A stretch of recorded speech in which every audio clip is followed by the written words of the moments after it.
मंडळी, या पूर्वीच्या एका व्हिडिओमध्ये आपण बघितलं होतं की यूज कार घ्यायची की न्यू कार घ्यायची। तो व्हिडिओ बघून खूप लोकांनी यूज कार घेण्याचे ठरवलं होतं, पण त्यांच्या मनात भीती सुद्धा होती। कसली भीती? तर डीलर्स कडून किंवा कार ओनर्स कडून फसवण्याची। म्हणूनच आपण आजचा हा व्हिडिओ घेऊन आलो आहोत, यूज कार घेताना होणारे 7 फसवे प्रकार आणि त्यांना ओळखण्याची सोपी पद्धत। सध्याच्या काळात खूप लोकांना कार खरेदी करायची आहे, पण अनेकदा अशी फसवणूक होऊन लोकांना खूप मोठा तोटा सुद्धा सहन करावा लागतो। व्हिडिओला चालू करण्याच्या आधी जर तुम्ही या चॅनलवर पहिल्यांदा आला असाल तर सबस्क्राईब करायला विसरू नका, जेणेकरून आपले पुढचे टॉपिक्स तुमच्यापर्यंत सहज पोहोचतील। तर यातला पहिला प्रकार म्हणजे ओव्हर प्राइसिंग। म्हणजे जो सेलर असेल किंवा डीलर असेल तो आपल्या कारची प्राइस खूपच जास्त सांगतो। पण यूज कारची प्राइस नेमकी कशी ठरते तुम्हाला माहित आहे का? तर वापरलेल्या कारच्या किमती या किलोमीटर किंवा इंधन प्रकार, मॉडेल किंवा मॅन्युफॅक्चरिंग इयर यावरून ठरवली जाते। उदाहरणार्थ, जर तुमच्या शहरात एखादी 2015 ची कार साधारण 4.5 लाखात मिळत असेल, पण विक्रेता 6 लाखाला सांगत असेल, तर ही खूपच जास्त किंमत आहे। पण मग आता तुम्ही म्हणाल की आपल्याला योग्य ती किंमत कशी कळेल? तर यासाठी तुम्हाला इंटरनेटवर थोडं सर्च करायचं आहे। तुम्हाला जी कार घ्यायची आहे किंवा तुम्हाला ज्या मॅन्युफॅक्चरिंग इयरची कार घ्यायची आहे त्या कार्स बद्दल थोडंसं तुम्हाला माहिती घ्यायची आहे। तसेच जे ऑनलाईन पोर्टल्स आहेत, ऑनलाईन प्लॅटफॉर्म्स आहेत जिथे यूज कार सेल्स केल्या जातात, अशा ठिकाणी तुम्हाला मल्टिपल कार ऑप्शन्स चेक करायचे आहेत आणि सगळ्याची एक ऍव्हरेज प्राइस काढायची आहे। आणि त्या ऍव्हरेज प्राइस वरून तुम्हाला ठरवायचे आहे की समोरचा व्यक्ती जी कारची प्राइस सांगत आहे ती जास्त आहे की कमी आहे। यानंतरचा दुसरा फसवणुकीचा प्रकार म्हणजे ओडोमीटर टॅम्परिंग। याच्यामध्ये खूप डीलर लोक किंवा आजकाल ओनर सुद्धा हे करतात। तर आपल्या कारचं जे ऍक्च्युअल रनिंग असतं ते तुमच्यापासून लपवलं जातं। म्हणजेच समजा जर एखादी कार 1 लाखांपेक्षा जास्त किलोमीटर चालले असेल तर ते ओडोमीटर असतं ते रिव्हर्स केलं जातं आणि ते साधारणपणे 50,000 ते 60,000च्या आसपास आणून ठेवलं जातं। कारण असे केल्याने कारची किंमत जास्त मिळते। पण आता हे तुम्ही ओळखणार कसे? तर यासाठी तुम्ही त्या कारचा सर्व्हिस रेकॉर्ड किंवा आरसी बुक रेकॉर्ड तपासू शकता। त्याचबरोबर कारचे इंटेरियर आणि एक्सटेरियर मध्ये काही व्हिजिबल चेक्स सुद्धा असतात। उदाहरण द्यायचं झालं तर ज्या कार 1 लाख किलोमीटर पेक्षा जास्त चाललेल्या असतात अशा कार्समध्ये हे जे आपल्या डोअरचे जे आतले इंटेरियर असतं हे ह्याच्यावर हात ठेवून ठेवून हे घासलं जातं, किंवा जो डोअरचा फुटरेस्ट असतो ह्याच्यावर व्हिजिबल वियरचं आणि टियरचं तुम्हाला चिन्ह दिसतील। त्याचबरोबर जर ओडोमीटर टेम्परिंग केला असेल तर जो स्पीडोमीटरचा काटा असतो तो नेहमी फ्लक्च्युएट होताना तुम्हाला दिसेल। त्याचबरोबर टायरचं मॅन्युफॅक्चरिंग इयर सुद्धा तुम्ही चेक करू शकता।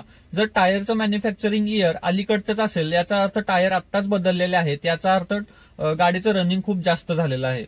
त्यानंतर फसवणुकीतला तिसरा प्रकार म्हणजे ऍक्सिडेंटल कार ती दुरुस्ती करून विकणे। तर यामध्ये आधी अपघात झालेली कार असते ती दुरुस्ती करून पुन्हा विकली जाते। बऱ्याच वेळा अशा कारचं फक्त बाहेरून दिसणारं स्ट्रक्चर व्यवस्थित पॉलिश केलेलं असतं, पण आतून ती कार डॅमेजेस असते। पण हे तुम्ही ओळखणार कसं? तर यासाठी तुम्हाला कारचं बॉडी पॅनल्स, पेंट जॉईंट्स किंवा अंडरबॉडी नीट निरखून बघायचे आहे। अशा कारमध्ये तुम्हाला पॅनेलवर वेगवेगळ्या ठिकाणी वेगवेगळ्या कलरचा डिफरन्स तुम्हाला जाणवेल।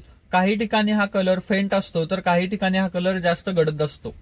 तसेच जॉईंट्स मध्ये सुद्धा इरेग्युलरिटी असते, त्यामुळे अशा कारपासून तुम्हाला दूर राहायचे आहे। त्याचबरोबर तुम्ही त्या कारची वॉरंटी क्लेम हिस्ट्री सुद्धा चेक करू शकता। जर ऍक्सिडेंटल कार असेल आणि त्यांनी वॉरंटी क्लेम केली असेल तर त्या हिस्ट्रीमधून तुम्हाला ती सहज ओळखणे शक्य होते आणि अशा कारपासून आपल्याला दूरच राहायचं आहे। यानंतरचा चौथा महत्वाचा पॉइंट म्हणजे इंजिन किंवा ट्रान्समिशन मधले छुपे फॉल्ट्स। काही एजंट लोक किंवा काही कार सेलर्स इंजिन मधले हे खूप छोटे छोटे फॉल्ट असतात ते किंवा काही ठिकाणी आवाज येत असतात हे लपवून ठेवतात। यामुळे लगेचच तर तुम्हाला काही खर्च येत नाही, पण भविष्यात मोठा खर्च निघण्याची खूप शक्यता असते। पण हे ओळखाल कसे? तर यासाठी तुम्हाला आधी कारची टेस्ट ड्राईव्ह करावी लागेल।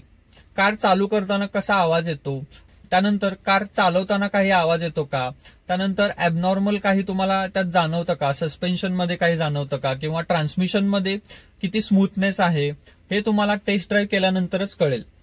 जर तुम्हाला हे सहजासहजी ओळखता येत नसेल तर तुम्ही एखाद्या तुमच्या एरियातला ओळखीचा मेकॅनिकला सुद्धा घेऊन जाऊ शकता। कारण दिवसभर त्याच्या हातात 4 व्हीलर असतातच, त्यामुळे त्याच्यासाठी ह्या गोष्टी ओळखणं खूप इझी असतं. त्यानंतरचा फसवणुकीचा प्रकार म्हणजे फेक डॉक्युमेंट्स. आजकाल खूप डीलर लोक किंवा खूप कार सेलर्स गाडीचा आरसी किंवा इन्शुरन्स किंवा पीयूसी मध्ये बदल करून देतात आणि साहजिकच खूप लोकांना याबद्दल माहिती नसते, त्यामुळे खूप लोक या फसवणुकीला बळी पडतात. पण हे तुम्ही ओळखणार कसे? तर RC book, insurance certificate, PUC तसेच जे गाडीसाठी लागणारे अन्य डॉक्युमेंट्स आहेत ते तुम्ही फिजिकली हातात घेऊन त्याच्यावरच्या सगळ्या तारखा चेक करा. वेगवेगळ्या डॉक्युमेंट्सवरच्या वेगवेगळ्या तारखा नीट निरखून पहा. जर त्या मॅच होत नसतील तर ते डॉक्युमेंट्स फेक बनवलेले आहेत. त्याचबरोबर या डॉक्युमेंट्सवरचा चेसिस नंबर, इंजिन नंबर आणि गाडीवरती जो असलेला चेसिस नंबर, इंजिन नंबर हा सेम आहे की नाही ते चेक करा. यानंतरची फसवणूक म्हणजे फेक फोटो. तर काही कार सेलर्स किंवा डीलर्स त्यांच्या कारची फेक फोटोज ऑनलाईन पोर्टलवर अपलोड करतात. का? तर कार चांगली दिसावी म्हणून आणि खूप लोक त्याच्याकडे अट्रॅक्ट व्हावे म्हणून. त्यामुळे तुम्हाला कधीही ऑनलाईन डील करायचं नाहीये. तुम्ही प्रत्यक्षात त्या कारला भेट द्या, ती कार चालवून बघा. जी कार फोटोमध्ये दाखवलेली आहे तीच कार रिअलमध्ये सुद्धा आहे का हे नक्की चेक करा. त्यानंतरची फसवणूक म्हणजे फेक वॉरंटी. काही कार डीलर्स किंवा काही कार ओनर्स कारच्या निगोशिएशन प्रोसेसमध्ये त्यांची किंमत कमी व्हायला नको म्हणून तुम्हाला फेक वॉरंटी किंवा फेक सर्व्हिसेस हे ऑफर करतात. पण या अशा सर्व्हिसेस किंवा अशी वॉरंटी ही ऑथराइज्ड आहे की नाही हे तुम्हाला चेक करावं लागेल. त्यासाठी वॉरंटीचे पेपर्स त्यांच्याकडून अवश्य घ्या. तोंडी स्वरूपाचे कोणत्याही गोष्टींवर विश्वास ठेवू नका. आणि वॉरंटी सर्टिफिकेट जरी दिला असेल तरी ते कंपनीच्या ऑथराइज्ड सेंटरमधून चेक करून घ्या. मित्रांनो, हा व्हिडिओ कसा वाटला ते नक्की सांगा आणि तुम्हाला असे कोणते काही अनुभव आले असतील तर ते सुद्धा आपल्या कमेंट बॉक्समध्ये नक्की शेअर करा, जेणेकरून आपल्या इतर सबस्क्रायबर्स लोकांना किंवा इतर व्ह्युअर्सना त्याचा फायदा होईल आणि खूप लोक याच्यापासून वाचतील. लवकरच भेटू पुढच्या व्हिडिओमध्ये.